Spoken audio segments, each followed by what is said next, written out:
नमस्कार साथियों, स्वागत है आपका अपने R S education circle YouTube channel पर। तो साथियों, आज की इस क्लास में हम जनरल नॉलेज के टॉप 20 क्वेश्चंस लेकर आए हैं जो आपके एग्जाम्स के लिए बहुत ही महत्वपूर्ण होने वाले हैं। ठीक है, तो साथियों इन सभी क्वेश्चंस को आप अच्छे से कंप्लीट कर लीजिएगा, आपके एग्जाम्स के लिए बहुत ही यूजफुल होने वाले हैं। ठीक है, तो बढ़ते हैं साथियों क्वेश्चन की ओर। ठीक है, सभी क्वेश्चंस बहुत ही महत्वपूर्ण हैं।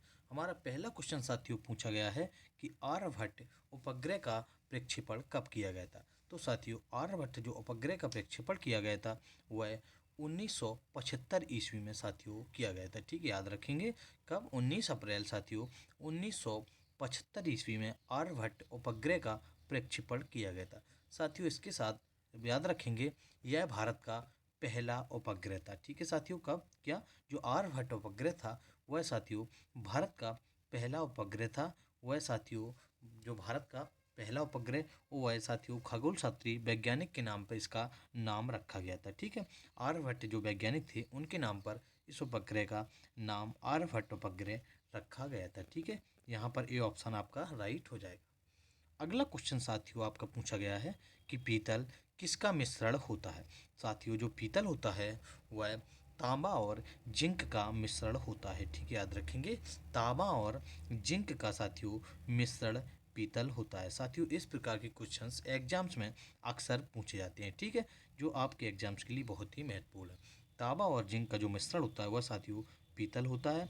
बी ऑप्शन आपका साथियों राइट हो जाएगा। ठीक है, और साथियों याद रखेंगे जो पीतल होता है वह साथियों एक मिश्र धातु होता है। ठीक है, मिश्र धातु होता है जो कि तांबा और जिंक से मिलकर बनता है। साथियों इसका रासायनिक सूत्र होता है पीतल का CuFeS2। ठीक है, याद रखेंगे इसका रासायनिक सूत्र होता है CuFeS2 पीतल। ठीक है, यहाँ पर बी ऑप्शन साथियों आपका राइट हो जाएगा।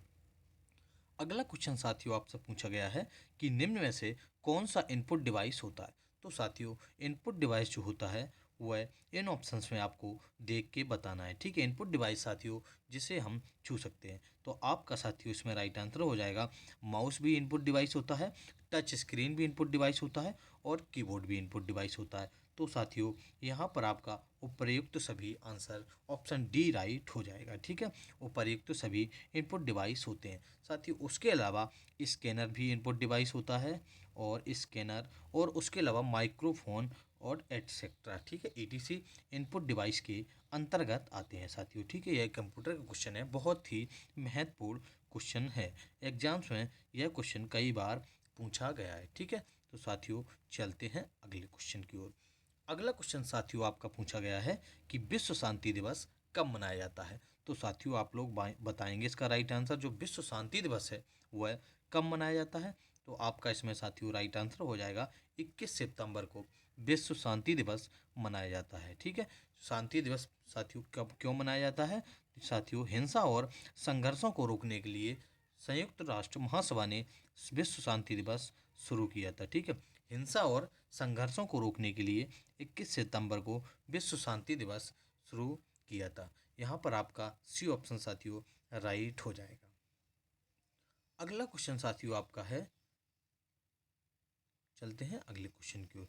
अगला क्वेश्चन साथियों आपका है कि पीनियल ग्रंथि कहाँ पर स्थित होती है। तो साथियों आप लोगों को बताना है जो पीनियल ग्रंथि होती है वह कहाँ पर स्थित होती है, तो आपका इसमें साथियों राइट आंसर हो जाएगा पीनियल ग्रंथि मस्तिष्क में होती है। ठीक है, यहाँ पर आपका डी ऑप्शन साथियों राइट हो जाएगा, मस्तिष्क में पीनियल ग्रंथि स्थित होती है। साथियों इसके साथ याद रखेंगे जो पीनियल ग्रंथि होती है यह एक अंतःस्रावी ग्रंथि होती है। ठीक है, याद रखेंगे अंतःस्रावी ग्रंथि पीनियल ग्रंथि होती है। ठीक है, यहाँ पर आपका साथियों डी ऑप्शन राइट हो जाएगा। अगला क्वेश्चन साथियों आपका पूछा गया है कि इकोसिस्टम में ऊर्जा का परम स्रोत क्या होता है। तो साथियों जो इकोसिस्टम में ऊर्जा का परम स्रोत होता है वह साथियों आप लोग बताएंगे सूर्य होता है। ठीक है, याद रखेंगे साथियों सूर्य होता है जो वह इकोसिस्टम में ऊर्जा का परम स्रोत होता है। ठीक है, यहाँ पर साथियों आपका ए ऑप्शन राइट हो जाएगा। ठीक है, ए ऑप्शन साथियों आपका राइट हो जाएगा। ठीक है, बढ़ते हैं साथियों अगले क्वेश्चन की ओर। अगला क्वेश्चन साथियों आपका पूछा गया है कि गन्ने का रेड डॉट रोग किसके कारण होता है। साथियों जो गन्ने का रेड डॉट रोग होता है वह किसके कारण होता है, ये हमारे क्वेश्चन में पूछा जा रहा है। ठीक है, तो आपका साथियों इसमें राइट आंसर हो जाएगा कॉलीटोटाइटम फल्केटम के द्वारा गन्ने का रेड डॉट रोग होता है। ठीक, किसके द्वारा साथियों, कॉलीटोटाइटम फल्केटम के द्वारा साथियों गन्ने में रेड डॉट रोग होता है। ठीक है, यहाँ पर साथियों आपका बी ऑप्शन राइट हो जाएगा, याद रखेंगे बी ऑप्शन राइट हो जाएगा। अगला क्वेश्चन साथियों आपका है कि हरित ग्रंथियां किस में पाई जाती है। साथियों बहुत ही महत्वपूर्ण क्वेश्चन है जो एग्जाम्स में कई बार पूछा गया है। जो हरित ग्रंथियां होती हैं वह साथियों झींगा में पाई जाती हैं। ठीक है, याद रखेंगे यहाँ पर साथियों आपका डी ऑप्शन राइट हो जाएगा, हरित ग्रंथियां झींगा में पाई जाती हैं।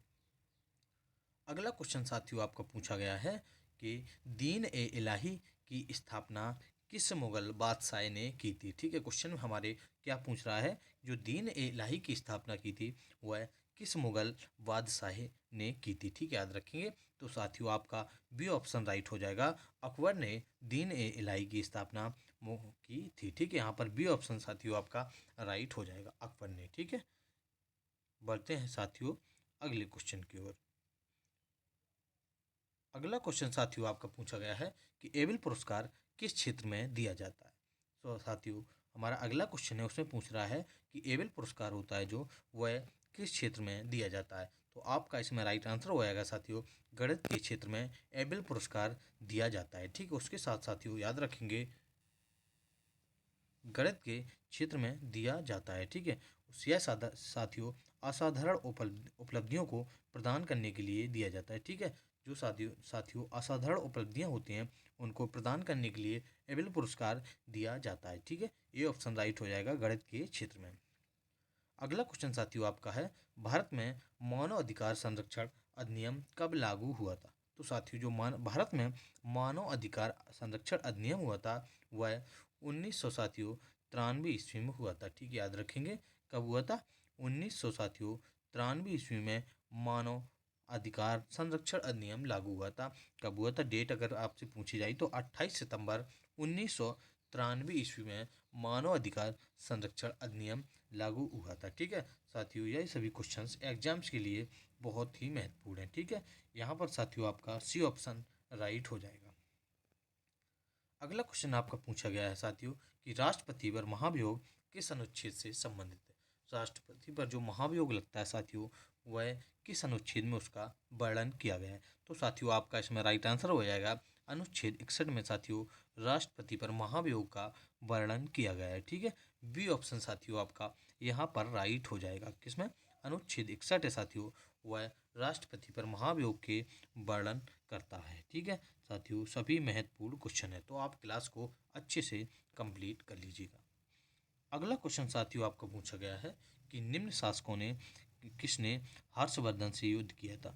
साथियों इन ऑप्शंस को आपको देखना है कि किसने हर्षवर्धन जो थे उनसे युद्ध किया था। ठीक है, तो आपका साथियों इसमें राइट आंसर हो जाएगा पुलकेशन द्वितीय ने साथियों हर्षवर्धन से युद्ध किया था। ठीक है, सी ऑप्शन साथियों आपका राइट हो जाएगा, हर्षवर्धन से पुलकेशन द्वितीय ने युद्ध किया था। अगला क्वेश्चन साथियों आपका है कि बक्सर का युद्ध कब हुआ था। तो साथियों जो बक्सर का युद्ध हुआ था वह 1764 ईस्वी में हुआ था, याद रखेंगे। ठीक है, कब हुआ था साथियों, अगर आपसे डेट पूछी जाए तो 22 अक्टूबर 1764 ईस्वी में साथियों बक्सर का युद्ध हुआ था। ठीक है, ये भी याद रखेंगे साथियों, यह किसके मध्य हुआ था। ठीक है, यहाँ पर आपका बी ऑप्शन राइट हो जाएगा 1764। यह साथियों सुजाउद्दौला और अंग्रेजों के मध्य हुआ था। ठीक है, याद रखेंगे सुजाउद्दौला और अंग्रेजों के मध्य हुआ था जिसमें अंग्रेजों की विजय हुई थी। ठीक है, याद रखेंगे जिसमें अंग्रेजों की विजय हुई थी। ठीक है, यह युद्ध 1764 ईस्वी में हुआ था। ठीक है, याद रखेंगे साथियों यहाँ पर अंग्रेजों की विजय हुई थी। साथियों सभी इंपॉर्टेंट क्वेश्चन है। अगला क्वेश्चन साथियों आपसे पूछा गया है कि भारत के किसी उच्च न्यायालय का न्यायाधीश कब सेना में वृत्त होता है। साथियों जो भारत के उच्च न्यायालय होता है उसका जो न्यायाधीश होता है रिटायर होता है वह कब होता है। तो आपका इसमें साथियों राइट आंसर हो जाएगा 62 वर्ष की उम्र में साथियों उच्च न्यायालय का न्यायाधीश सेवानिवृत्त होता है। यहाँ पर आपका बी ऑप्शन साथियों राइट हो जाएगा। ठीक है, याद रखेंगे 62 वर्ष की उम्र में। अगला क्वेश्चन साथियों आपका है कि ज्वार का सबसे बड़ा उत्पादक राज्य कौन सा है। साथियों जो ज्वार का सबसे बड़ा उत्पादक राज्य है वह साथियों महाराष्ट्र है। ठीक है, याद रखें महाराष्ट्र साथियों ज्वार का सबसे बड़ा उत्पादक राज्य। यहाँ पर आपका साथियों बी ऑप्शन राइट हो जाएगा। ठीक है, याद रखेंगे महाराष्ट्र ज्वार का सबसे बड़ा उत्पादक राज्य है। ठीक है, बढ़ते हैं साथियों अगले क्वेश्चन की ओर। अगला क्वेश्चन साथियों आपसे पूछा गया है कि किसको सीमांत गांधी के उपनाम से जाना जाता था। तो साथियों सीमांत गांधी के उपनाम से किसको जाना जाता था। अब साथियों इस प्रकार का क्वेश्चन हमने पिछले क्लास में करवाया था। ठीक है, तो आप साथियों पिछली क्लास जब लेना तो सीमांत गांधी के मैंने कई उपनाम या खान अब्दुल गफ्फार खान के बताए हैं कितने उपनाम थे। ठीक है साथियों, इसमें सीमांत गांधी के उपनाम से खान अब्दुल गफ्फार खान को जाना जाता था। ठीक है, याद रखेंगे यहाँ पर आपका साथियों डी ऑप्शन राइट हो जाएगा। अगला क्वेश्चन साथियों आपका है कि अंतर्राष्ट्रीय नागरिक उड्डयन संगठन का मुख्यालय कहाँ स्थित है। साथियों जो अंतर्राष्ट्रीय नागरिक उड्डयन संगठन का मुख्यालय है वह साथियों मॉन्ट्रियल कनाडा में स्थित है। ठीक है, याद रखेंगे यहाँ पर आपका बी ऑप्शन साथियों राइट हो जाएगा। मॉन्ट्रियल कनाडा में अंतर्राष्ट्रीय नागरिक उड्डयन संगठन का मुख्यालय स्थित है। ठीक है, याद रखेंगे इसको इसको साथियों कहते हैं ICAO। ठीक है, याद रखें ICAO को अंतर्राष्ट्रीय नागरिक उड्डयन संगठन। ठीक है, इसका जो हेड क्वार्टर है वह साथियों मॉन्ट्रियल कनाडा में स्थित है। बी ऑप्शन साथियों यहाँ पर आपका राइट हो जाएगा। ठीक है, याद रखेंगे बी ऑप्शन राइट हो जाएगा। अगला क्वेश्चन साथियों आपसे पूछा गया है कि निम्न में से किस देश की सीमा भारत से सर्वाधिक लगती है। तो साथियों जो भारत से सर्वाधिक लगने वाली सीमा है वह, अगर ऑप्शंस में आपको बांग्लादेश दिया जाएगा तो साथियों सर्वाधिक सीमा बांग्लादेश से लगती है। ठीक है, 4096 किलोमीटर। ठीक है, लेकिन साथियों ऑप्शंस में हमारे बांग्लादेश नहीं है तो आपका यहाँ पे बी ऑप्शन राइट हो जाएगा चीन। ठीक है, जो फर्स्ट नंबर की है वह साथियों बांग्लादेश। ठीक है, बांग्लादेश की सर्वाधिक सीमा लगती है लेकिन बांग्लादेश हमारे ऑप्शंस में नहीं है तो आपका राइट आंसर चीन हो जाएगा यहाँ पे। ठीक है, याद रखेंगे चीन की बांग्लादेश के बाद भारत से सर्वाधिक सीमा लगती है। ठीक है, याद रखेंगे बहुत ही महत्वपूर्ण क्वेश्चन है। ठीक है, एग्जाम्स में यह क्वेश्चन कई बार पूछा गया है जो आपके एग्जाम्स के लिए बहुत ही महत्वपूर्ण है। बढ़ते हैं अगले क्वेश्चन की ओर। अगला क्वेश्चन साथियों आपका है कि भारत का सबसे बड़ा गेहूं उत्पादक राज्य कौन सा है।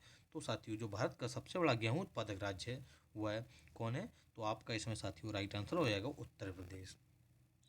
याद रखेंगे उत्तर प्रदेश भारत का सबसे बड़ा गेहूं उत्पादक राज्य है। ये ऑप्शन साथियों यहाँ पर आपका राइट हो जाएगा। सेकंड नंबर पर साथियों जो आता है वह है पंजाब। ठीक है, पंजाब साथियों द्वितीय नंबर पर आता है जो भारत का दूसरा सबसे बड़ा गेहूं उत्पादक राज्य है।